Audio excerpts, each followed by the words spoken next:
प्यारे विद्यार्थियों, आज हम आरोह भाग 2 का अंबेडकर द्वारा लिखित मेरी कल्पना का आदर्श समाज को पढ़ाने जा रहे हैं। इससे पहले पार्ट 1 में श्रम विभाजन और जाति प्रथा को हम लोग पढ़ चुके हैं। इसे देखना है तो आप लोग ऊपर आई बटन दबाकर पार्ट 1 को देख लें। तो पार्ट 2 में बता रहे हैं अंबेडकर जी कि किस तरह से जाति प्रथा के खेदजनक परिणामों की, खेदजनक मतलब दुखजनक, जाति प्रथा को पहले पार्ट में अंबेडकर जी बता रहे हैं कि जाति के आधार पर कर्म का जो बंटवारा, कार्यों का जो बंटवारा कर दिया गया, पैतृकता के आधार पर कार्यों का बंटवारा जो कर दिया गया था जाति के आधार पर, वो निश्चित रूप से खेदजनक था, दुखद था, जिसके तमाम कमियों को पार्ट 1 में बताया गया है। तो पार्ट 2 में बता रहे हैं कि इस खेदजनक परिणाम की नीरस रसहीन गाथा मने कथा को सुनते सुनते आप लोगों में से कुछ लोग निश्चय ही उब गए होंगे। यह अस्वाभाविक भी नहीं है, सही बात है। एक जाति प्रथा की व्यवस्था की कमियों को पढ़ते पढ़ते लोग उब गए होंगे। अतः मैं समस्या के रचनात्मक पहलू को लेता हूँ। अब एक जो समस्या है, जो जाति के आधार पर कर्म का बंटवारा कर दिया गया था बिना रुचि को ध्यान में रखते हुए, इंटरेस्ट को ध्यान में रखते हुए, उसके रचनात्मक पहलू को कह रहे हैं कि अब हम देखते हैं।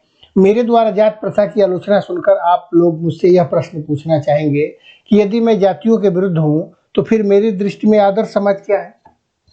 वही जाति के जब विरुद्ध है, जाति व्यवस्था को वो गलत मानते हैं, तो फिर आदर्श समाज है कैसा, किस तरह के आदर्श समाज की कल्पना कर रहे हैं। तो बता रहे हैं आगे। ठीक है, यदि ऐसा पूछेंगे तो मेरा उत्तर होगा कि मेरा आदर्श समाज स्वतंत्रता पर आधारित होगा, समानता पर आधारित होगा और भ्रातृता, एक दूसरे को लोग भाई की तरह समझें, सभी लोग स्वतंत्र रहें, सब समान रहें, इस आधार पर होना चाहिए, 3 पॉइंट्स के आधार पर। क्या यह ठीक नहीं है? भ्रातृता, भाईचारा, अर्थात भाईचारे में किसी को क्या आपत्ति हो सकती है? सभी एक दूसरे को भाई समझे, भाईचारा की भावना कायम रखे सब एक दूसरे के अंदर, तो इसमें किसी को कोई आपत्ति नहीं हो सकती है, निश्चित रूप से नहीं होगी। किसी भी आदर्श समाज में इतनी गतिशीलता होनी चाहिए। कोई भी अगर समाज आदर्श है तो उसके अंदर इस तरह की गतिशीलता होनी चाहिए जिससे कोई भी वांछित परिवर्तन समाज के एक छोर से दूसरे छोर तक संचालित हो सके। कोई भी जो आवश्यक परिवर्तन है समाज में, वो नीचे से लेकर के ऊपर तक, अर्थात समाज के हर स्तर के लोगों तक वो परिवर्तन हो सके, ये होना चाहिए, इस रूप से होना चाहिए। ऐसे समाज के बहुविध हितों में, बहुविध हर तरह से, हित माने भलाई करना, चारों तरफ से हर तरह से भलाई करने में सबका भाग होना चाहिए। समाज के हर तरह से, समाज में रहने वाले लोगों के चारों तरफ से हर तरह से सबका भला हो, ऐसी सोच होनी चाहिए। तथा सबको उनकी रक्षा के प्रति सजग रहना चाहिए। समाज की रक्षा के लिए भी समाज के सभी लोग जागरूक रहें, अलर्ट रहें। सामाजिक जीवन में अबाध संपर्क के अनेक साधन व अवसर उपलब्ध रहने चाहिए।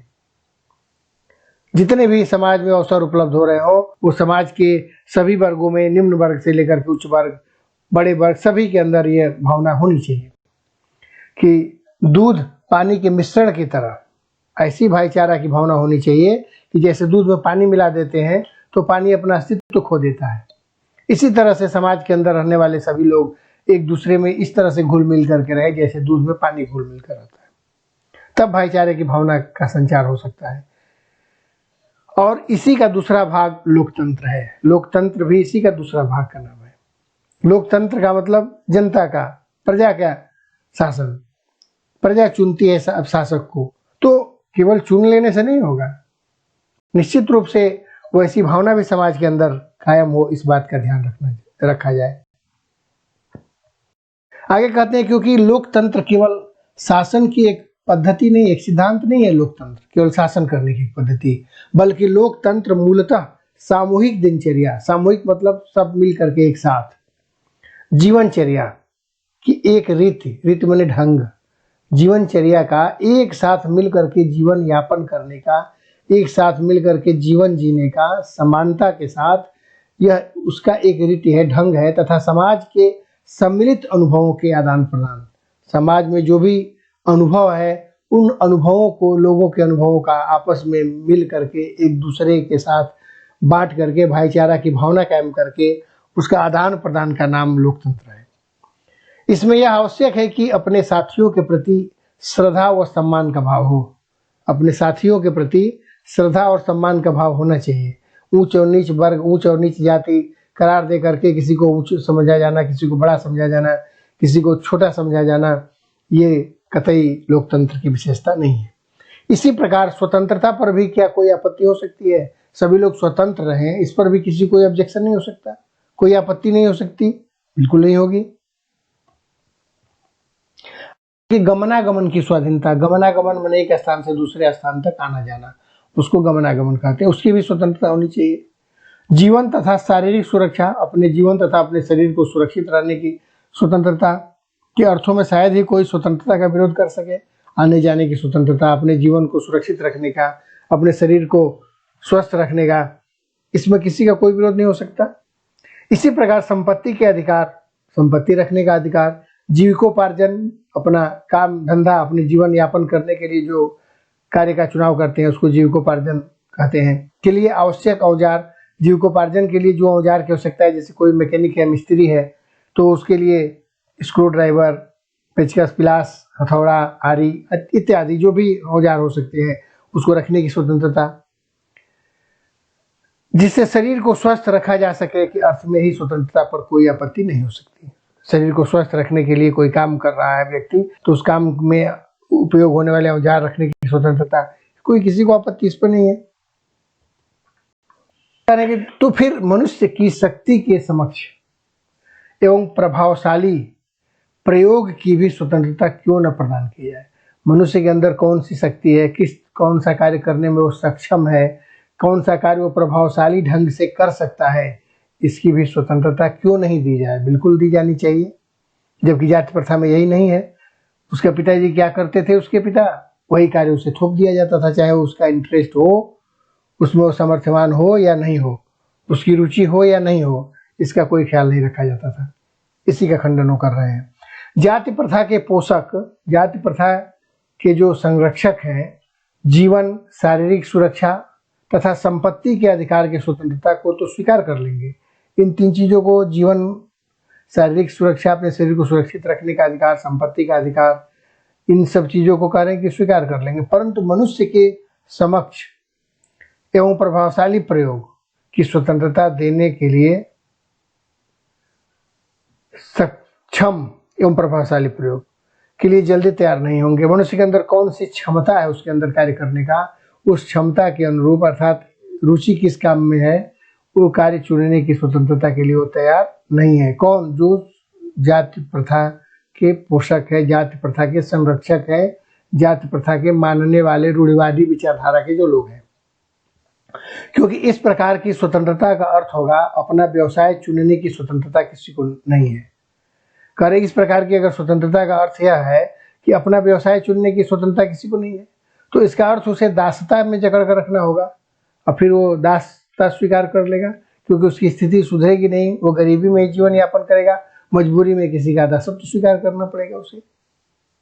क्योंकि अधिक दासता केवल कानूनी पराधीनता कोई नहीं कहा जा सकता। दासता जो की अधिक सीमा अगर निर्धारित की जाए तो केवल कानूनी पराधीनता नहीं है, कानून से ही वो उसके अधीन नहीं है। आगे देखते हैं। दासता में वह स्थिति भी सम्मिलित है जिससे कुछ व्यक्तियों को दूसरे लोगों के द्वारा निर्धारित व्यवहार एवं कर्तव्यों का पालन करने के लिए भी वश होना पड़ता है।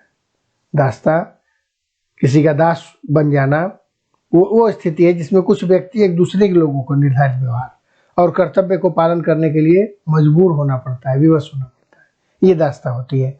यह स्थिति कानूनी पराधीनता न होने पर भी पाई जा सकती है। कानून से अगर इसका प्रावधान नहीं है, फिर भी लोगों के अधीन दासत्व स्वीकार करके मजबूरी में लोग कार्य करने को विवश हो जाते हैं, उसके अधीन, उसके अनुरूप कार्य करने को विवश हो जाते हैं। उदाहरण के लिए अगर देखा जाए तो जाति प्रथा की तरह ऐसे वर्ग होना संभव है जहां कुछ लोगों को अपनी इच्छा के विरुद्ध पेशे अपनाने पड़ते हैं। जात प्रथा में ये अगर देखा जाए, जैसा कि पहले पार्ट में अच्छे से बताया गया है इसको, कि लोग अपनी इच्छा, उनकी इच्छा नहीं है अपने पिता के कार्यों को आगे बढ़ाने का, पिता के कार्यों को करने का, फिर भी मजबूरी में जो जात प्रथा के पोषक लोग हैं वो उसे थोप देते हैं, उसे वही कार्य करना पड़ता है। अब आइए समता पर विचार करते हैं, समानता पर। क्या समता पर किसी को आपत्ति हो सकती है? समता पर भी किसी को आपत्ति नहीं हो सकती। फ्रांसीसी क्रांति के नारे में समता शब्द ही विवाद का विषय रहा। फ्रांस की जो क्रांति हुई थी, इसी समता शब्द पर विवाद हुआ था, इसी पर क्रांति हुई थी फ्रांस में। समता के आलोचक यह कहते हैं, समता के जो आलोचक हैं, जो चाहते नहीं है कि समता स्थापित हो समाज में, उनका यह कहना है कि सभी मनुष्य बराबर नहीं होते। वो तर्क देते हैं कि 5 उंगली भगवान ने बराबर नहीं किया, तो फिर मनुष्य कैसे बराबर हो सकते हैं। ये उनका तर्क है जो शायद उचित नहीं है, और उनका यह तर्क वजन भी रखता है। सही है, सभी मनुष्य बराबर नहीं होते हैं, सब कैसे बराबर हो जाएंगे, सब एक समान हो जाएगा तो समाज चलेगा भी नहीं। लेकिन तथ्य होते हुए भी यह विशेष महत्व नहीं रखता, क्योंकि शाब्दिक अर्थ में समता असंभव होते हुए भी यह एक नियामक सिद्धांत है, एक नियमबद्ध सिद्धांत है। मनुष्य की क्षमता 3 बातों पर निर्भर करती है। मनुष्य की जो क्षमता है वो उसके 3 बातों पर मुख्य रूप से वो निर्भर करती है। वो 3 बातें विशेष रूप से हमको ध्यान देना है: शारीरिक वंश परंपरा, सामाजिक उत्तराधिकार और मनुष्य के अपने प्रयत्न। ये 3 प्रमुख सिद्धांत हैं इसके। परंपरा पहला। दूसरा है सामाजिक उत्तराधिकार, अर्थात सामाजिक परंपरा के रूप में माता पिता की कल्याण कामना। एक शारीरिक वंश परंपरा, ये समान नहीं हो सकता किसी के माता पिता का, कि अगर हाइट अच्छी है तो पुत्र और पुत्री, उसकी संतान की भी हाइट अच्छी होगी। बनावट सुंदर या जो भी किसी भी तरह के भौतिक अगर उनके माता पिता का अलग है तो पुत्र के भी होने की पूरी संभावना रहेगी। कोई छोटे कद का है तो उसकी संतान छोटे कद के होंगे। ये है शारीरिक वंश परंपरा। सामाजिक उत्तराधिकार, सामाजिक उत्तराधिकार में भी समानता नहीं हो सकती, क्योंकि ये भी अंतर होता है इसमें। किसी धनाढ्य के पुत्र जैसे उसका होगा, कोई पैसे वाले का, कोई बिजनेसमैन का, कोई बहुत बड़े का, तो उसका उत्तराधिकार के रूप में बहुत बड़ी संपत्ति और संस्कार के रूप में उसे मिलता रहेगा। माता पिता की कल्याण कामना, शिक्षा तथा वैज्ञानिक ज्ञानार्जन आदि सभी उपलब्धियां उनके कारण सभ्य समाज जंगली लोगों की अपेक्षा विशिष्टता प्राप्त करती है। जैसे जिस सामाजिक उत्तराधिकार में, जैसे जिस माता पिता का जो स्टेटस होगा पैसे के मामले में या ज्ञानार्जन के मामले में या संस्कार के मामले में, सभ्यता के मामले में, वो सब वंश परंपरा के अनुरूप उसे मिल जाएगा। दूसरा भी, लेकिन जो अंत में तीसरा है मनुष्य के अपने प्रयत्न, कह रहे इस पर तो प्रतिबंध नहीं होना चाहिए। ये 2 पर तो बस नहीं है, इस पर तो किसी का बस नहीं चल सकता। ये तो शारीरिक वंश परंपरा और सामाजिक उत्तराधिकार पर। परंतु जो तीसरा है अपने प्रयत्न, उसे नहीं रोकना चाहिए। मनुष्य अपने प्रयत्नों के द्वारा तो सफलता हासिल कर सकता है, अपना जीवन स्तर सुधार सकता है, देश के लिए, समाज के लिए अच्छे कार्य कर सकता है। इन तीनों दृष्टियों से निसंदेह मनुष्य समान नहीं होते। आगे कह रहे हैं, तो क्या इन विशेषताओं के कारण समाज को भी उनके साथ असमान व्यवहार करना चाहिए? नहीं, निश्चित रूप से नहीं करना चाहिए, क्योंकि समता विरोध करने वालों के पास इसका क्या जवाब है? क्या वो जवाब दे सकते हैं? अगर नहीं है उन तीनों में समानता, तो क्या हमें भी ऐसा ही व्यवहार करना चाहिए? व्यक्ति विशेष के दृष्टिकोण से असमान प्रयत्न के कारण असमान व्यवहार को उचित नहीं कहा जा सकता। व्यक्ति के विशेष दृष्टिकोण से अगर असमान है तो उसके प्रयत्न के कारण असमान व्यवहार नहीं करना चाहिए, बल्कि उसे उस तरह के मिलने चाहिए। साथ ही प्रत्येक व्यक्ति को अपनी क्षमता का विकास करने का पूरा प्रोत्साहन दे रहे हैं, सर्वथा उचित है। साथ ही साथ कह रहे हैं कि अपनी क्षमता का विकास करने का, अगर मनुष्य कोई अपना डेवलप करना चाहता है, अपने अंदर कोई हुनर सीखना चाहता है, कोई जानना चाहता है, रुचि किसी अन्य क्षेत्र में है, भले पिता का व्यवसाय कोई और हो, तो उसे उसका पूरा अधिकार होना चाहिए, उसे उससे नहीं छीनना चाहिए। परंतु यदि मनुष्य प्रथम 2 बातों में असमान है, प्रथम दो बातें कौन सी थी? वही दो बातें, एक शारीरिक वंश परंपरा और सामाजिक उत्तराधिकार। मैंने बोला कि वो दो में तो बस नहीं चल सकता किसी का। तो क्या इस आधार पर उसके साथ भिन्न व्यवहार उचित है? अगर दो में समान नहीं है तो शारीरिक बनावट सुंदर हो, अच्छी हो, मजबूत हो, पैतृक संपत्ति मिल गया हो दूसरे में, तो क्या तीसरा उसे प्रयत्न भी नहीं करने देना चाहिए? उत्तम व्यवहार के हक की प्रतियोगिता में वे लोग निश्चय ही बाजी मार लेंगे जो दो रूपों में, पहले वाले 2 पॉइंट्स में वो आगे है। तो जिन्हें उत्तम कुल शिक्षा, पारिवारिक ख्याति, पैतृक संपदा तथा व्यावसायिक प्रतिष्ठा का लाभ प्राप्त है, जो उपरोक्त 2 बातों में, शारीरिक वंश परंपरा और सामाजिक उत्तराधिकार, वो तो निश्चित रूप से बाजी मार लेंगे समाज में, पहले से ही वो ऊपर रहेंगे। इस प्रकार पूर्ण सुविधा संपन्नों को ही उत्तम व्यवहार का हकदार माना जाना वास्तव में निष्पक्ष निर्णय नहीं कहा जा सकता, क्योंकि पूरी तरह सुविधा संपन्नों को के साथ ही उत्तम व्यवहार किया जाए और उन्हीं को उसके हकदार माना जाना, ये निष्पक्ष निर्णय नहीं है। निश्चित रूप से कहीं ना कहीं इसमें कमी है, इसे निष्पक्ष निर्णय नहीं कह सकते, क्योंकि यह सुविधा संपन्नों के पक्ष में निर्णय होगा। अगर इसके संबंध में हम निर्णय देते हैं, उन लोगों के साथ अच्छा व्यवहार करते हैं जो पहले से संपन्न हैं, सुंदर हैं, उनके साथ अच्छा व्यवहार किया जाए। जो कमजोर है, आर्थिक रूप से पिछड़ा है, गरीब है, उसके साथ दूसरा व्यवहार किया जाए, तो यह निर्णय उचित नहीं है। अतः न्याय का यही तकाजा है, न्याय की भी यही मांग है कि जहां हम तीसरे प्रयासों की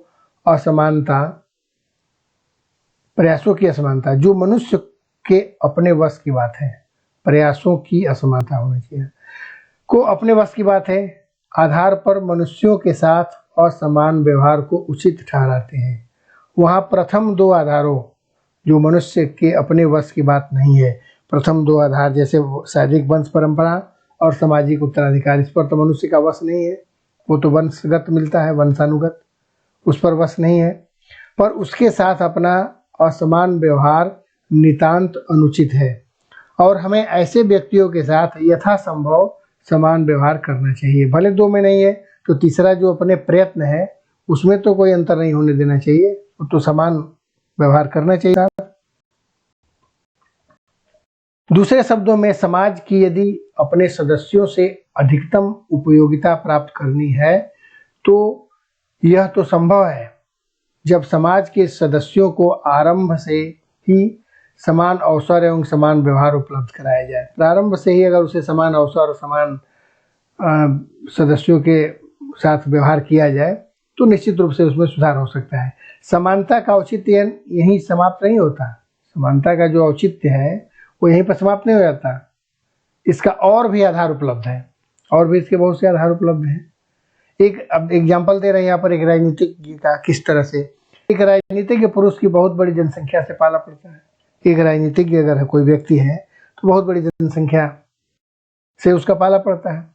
अपनी जनता के व्यवहार करते समय जनता से वो जो व्यवहार करता है, राजनीतिज्ञ के पास न तो इतना समय होता है और न प्रत्येक विषय में इतनी जानकारी होती है, हर विषय में जानकारी भी नहीं होती और हर व्यक्ति से वो संपर्क नहीं कर सकता, क्योंकि एक राजनीतिज्ञ बहुत बड़े क्षेत्र का प्रतिनिधित्व होता है, जिससे वो सबकी अलग अलग आवश्यकताओं और क्षमताओं के आधार पर वांछित व्यवहार अलग अलग कर सके। वो सब हर व्यक्ति के साथ समान व्यवहार, हर व्यक्ति के साथ अलग अलग व्यवहार वो नहीं कर सकता। तो उस परिस्थिति में वो कैसा व्यवहार करता है? वो इस तरह का व्यवहार उसका होना चाहिए जिससे समाज के अधिकतम वर्ग को, उसके जो प्रतिनिधि, जिस एरिया का, जिस क्षेत्र का वो प्रतिनिधि है, उस क्षेत्र के मैक्सिमम लोगों की भलाई की बात हो, मैक्सिमम लोगों पर उसका प्रभाव पड़े, उसके द्वारा दिए गए निर्णयों का लाभ हो सके। वैसे भी आवश्यकताओं और क्षमताओं के आधार पर भिन्न व्यवहार कितना भी आवश्यक तथा औचित्यपूर्ण क्यों न हो, मानवता के दृष्टिकोण से समाज 2 वर्गों और 2 श्रेणियों में बांटा जा सकता है, नहीं बांटा जा सकता। कार्य कितना भी जरूरत क्यों न हो, समाज को 2 श्रेणियों में नहीं बांट सकते। एक साथ रहने वाले एक देश के सभी समाज के लोग के साथ समान व्यवहार होना चाहिए, चाहे औचित्य क्यों ही न, मानवता के दृष्टिकोण से भी अगर देखा जाए, सभी मनुष्य है, सभी मानव है, तो उस आधार पर भी अलग अलग 2 श्रेणियों में या 3 श्रेणियों में बांटना उचित नहीं है। ऐसी स्थिति में राजनीतिज्ञ को अपने व्यवहार में एक व्यवहार्य सिद्धांत की आवश्यकता रहती है। वो 2 श्रेणी में नहीं बांट सकता क्योंकि वो प्रतिनिधि है पूरे क्षेत्र का, तो उस को एक ऐसा व्यवहारिक सिद्धांत उसके अंदर होना चाहिए या वो कोशिश करता है लाने का, और यह व्यवहारिक सिद्धांत यही होता है कि मनुष्यों के साथ समान व्यवहार किया जाए, सबके साथ समान व्यवहार किया जाए। मैंने बताया, एग्जाम्पल अगर देंगे तो इस तरह से दे सकते हैं कि ऐसा कोई कार्य करे जिसका लाभ उस क्षेत्र के समस्त लोगों को हो सके, उससे लाभ प्राप्त हो, किसी खास वर्ग या खास कुछ संख्या तक ही सीमित न रहे। इस बात का ध्यान राजनीतिज्ञ को रखनी चाहिए। राजनीतिज्ञ यह व्यवहार इसलिए नहीं करता कि सब लोग समान होते हैं, बल्कि इसलिए कि वर्गीकरण और श्रेणीकरण संभव होता है। वर्गीकरण और श्रेणीकरण करना संभव होता है। इसी प्रकार समता यद्यपि काल्पनिक जगत की वस्तु है, समता जो शब्द है वो कल्पना की वस्तु है, कल्पना के जगत की वस्तु है, फिर भी राजनीतिज्ञ को सभी परिस्थितियों को दृष्टि में रखते हुए उसके लिए यही मार्ग रहता है, क्योंकि यही व्यवहारिक भी है और यही उसके व्यवहार की एकमात्र कसौटी है, परख भी है कि वो समानता का व्यवहार करे, सबको समान समझे, किसी के साथ भेदभावपूर्ण रवैया न अपनाए, अपने क्षेत्र विशेष के रहने वाले या समाज के रहने वाले सभी वर्गों के साथ समान व्यवहार करे। वही व्यवहार की मांग कर रहे हैं, उसी व्यवहार की बात कर रहे हैं अम्बेडकर जी। तो इस तरह से यह पाठ संपन्न हुआ। उम्मीद है समझ में आया होगा। अगर किसी भी तरह की समस्या हो तो निश्चित रूप से कमेंट बॉक्स में लिखें, यथाशीघ्र दूर करने का प्रयास किया जाएगा।